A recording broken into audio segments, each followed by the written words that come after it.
গাজীপুরে একটি বিস্ফোরক মামলায় বিএনপির ভারপ্রাপ্ত চেয়ারম্যান তারেক রহমান সহ ৩২ জনকে বেকসুর খালাস দিয়েছে আদালত।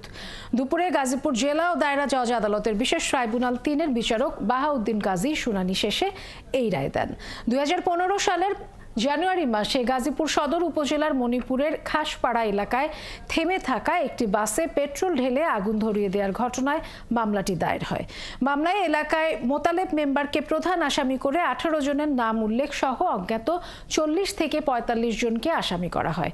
বিস্ফোরক আইনে মামলাটি দায়ের করেছিলেন জয়দেবপুর থানার এসআই দিলীপ চন্দ্র সরকার। সে বছরই এই মামলায় বিদেশে থাকা তারেক রহমান ও গাজীপুর সিটি কর্পোরেশনের সাবেক মেয়রের ছেলে মঞ্জুরুল করিম রনিকে যুক্ত করে ৩২ জনের নামে আদালতে অভিযোগপত্র দাখিল করা হয়।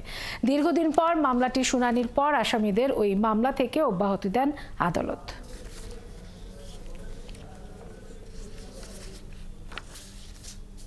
মামলায় অনেক বিএনপি নেতাকর্মীদেরকে আসামি দিয়েছিল।